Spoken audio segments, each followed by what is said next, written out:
धोंड्याच्या महिन्यात सोने कपडे दिले नाहीत, तू तुझ्या हिश्श्याच्या जमिनीचे मान्यतापत्र का करून दिले?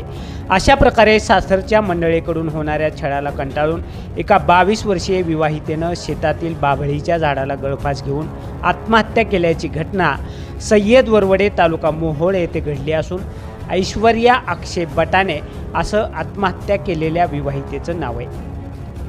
या संदर्भात पती अक्षय देवीदास बटाणे, सासरा देवीदास जालिंदर बटाणे, सासू सुवर्णा देवीदास बटाणे व नातेवाईक शिवाजी ज्ञानेश्वर भंडारे सर्व राहणार सय्यद वरवडे या चौघाविरोधात मोहोळ पोलिसात गुन्हा दाखल झाला आहे। पोलिसांकडून मिळालेल्या माहितीनुसार ऐश्वर्या हिचा 2 वर्षापूर्वी गावातील अक्षय बटाणे याच्याबरोबर प्रेमविवाह झाला होता।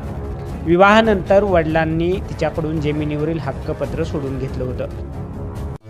लहान मुलांपासून मोठ्यांपर्यंत लेडीज जेंट्सचे चप्पल, शूज, सॅन्डलसाठी पंढरपुरातील एकमेव सुप्रसिद्ध भव्य शोरूम SR फुटवेअर। ओरिजिनल ब्रँड्सचा विविध व्हरायटीच्या हजारो स्टॉक ICC बँकच्या शेजारी नवी पेठ, पंढरपूर। प्रोप्रायटर शहाजी बापूराव 83 29 45 45 84। तेव्हापासून सासरच्याकडून ऐश्वर्याला शेत जमिनीचा हक्क सोड पत्रावर सही का केली, विवाहात आम्हाला मानपान का दिला नाही या कारणावरून उपाशी ठेवणे, शिवीगाळ व मारहाण करणे असा त्रास देणं सुरू होतं।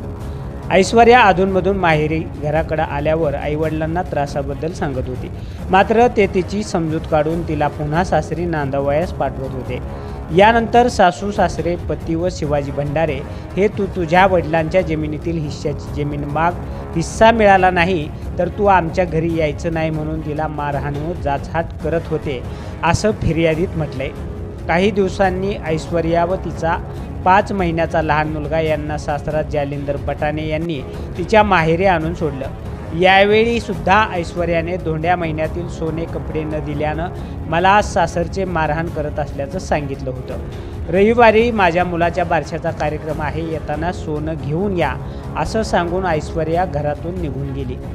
यानंतर दिनांक 20 जून रोजी पोलीस पाटील साजिद पटेल यांनी ऐश्वर्याच्या वडिलांना फोन करून सांगितलं की तुमची मुलगी ऐश्वर्या हिनं लिगाडे यांच्या शेताच्या बाजूस असलेल्या बाभळीच्या झाडाला गळफास घेतलाय। वडिलांनी तातडीनं उपचारासाठी तिला मोहोळ येथे ग्रामीण रुग्णालयात आणला असता डॉक्टरांनी उपचारापूर्वीच तिला मयत घोषित केलं। या संदर्भात पती, सासरा, सासू व अन्य नातेवाईक या चौघांविरोधात वडील अशोक लक्ष्मण उखळे वय वर्ष 62 राहणार सय्यद वरवडे यांनी फिर्याद दिली असून या चौघांविरोधात मोहोळ पोलिसात गुन्हा दाखल झालाय। अधिक तपास पोलीस उपनिरीक्षक माळी करत आहेत।